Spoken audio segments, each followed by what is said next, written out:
ആഘോഷമായി ആവേശമായി ആനന്ദമൂർത്തിയായ പരദേവതയുടെ മഹോത്സവം വന്നെത്തുകയായി. അതെ, അർജുനന്റെയും നാഗകന്യകയായ ഉലൂബിയുടെയും പുത്രനായ ഇരാബാനെ പ്രതിഷ്ഠിച്ച് ആരാധിച്ചു വരുന്ന കേരളത്തിലെ ഏക ക്ഷേത്രമാകും പനങ്ങാട്ടിരി ശ്രീ ഇരാബാൻ ക്ഷേത്രത്തിൽ ഇതാ മഹോത്സവമായി ഈ വർഷത്തെ കൂത്താണ്ടവേല മഹോത്സവം 2024 മെയ് 9 വ്യാഴാഴ്ച പ്രൗഢഗംഭീരമായി ഒരുങ്ങുകയായി. സകല ദുഃഖ ദുരിത ദോഷങ്ങളും നീങ്ങി സുഹൃതമുണ്ടാകുവാൻ നടനൂഴൽ പ്രധാന വഴിപാടായി നടത്തുന്ന പനങ്ങാട്ടിരി ശ്രീ ഇരാബാൻ ക്ഷേത്രത്തിൽ ഈ വർഷത്തെ മഹോത്സവം ഒരുങ്ങുമ്പോൾ ഇതാ ഭഗവാനെ സേവിക്കുവാനും അകമ്പടി ചേരുവാനും ഇവിടെ വന്നെത്തും അവർ.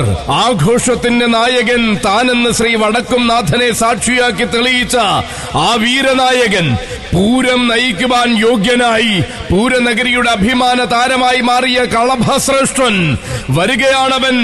നവയുഗ ഛത്രാധിപതി തിരുവമ്പാടി ചന്ദ്രശേഖരൻ. ഒപ്പത്തിനൊപ്പം വന്നെത്തും തിരുവമ്പാടി കണ്ണന്റെ മണ്ണിലെ ഇളമുറ തമ്പുരാൻ. നടുവിൽ മഠത്തിലേക്ക് എഴുന്നള്ളിയെത്തുന്ന തിരുവമ്പാടി ഭഗവതിയുടെ ഉത്തമ പീഠം യുവരാജകേസരി തിരുവമ്പാടി കണ്ണൻ. ഒപ്പം അഴകിന്റെ വെൺചാരുത വീശിക്കൊണ്ട് വന്നെത്തും പാറന്നൂരിന്റെ ഗജതാരകം.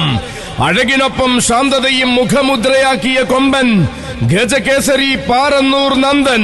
ആഘോഷത്തിന്റെ സുദിനത്തിൽ പനങ്ങാട്ടിരി ശ്രീ ഇരാബാൻ ക്ഷേത്രത്തിൽ മേളപ്രപഞ്ചം തീർക്കും പഞ്ചവാദ്യ പ്രമാണി ചോറ്റാനിക്കര സുഭാഷ് മാരാരും സംഘവും ഗംഭീര പാണ്ടിമേളമൊരുക്കും പേരുകേട്ട മേളപ്രമാണി പെരുവനം സതീശന്മാരാരും കൂട്ടരും. ഇതാ പനങ്ങാട്ടിരിയുടെ മണ്ണിലൊരുങ്ങുന്നു പ്രൗഢഗംഭീരമായ കൂത്താണ്ടവേല മഹോത്സവം. ഏവർക്കും സ്വാഗതം, സ്വാഗതം, സുസ്വാഗതം.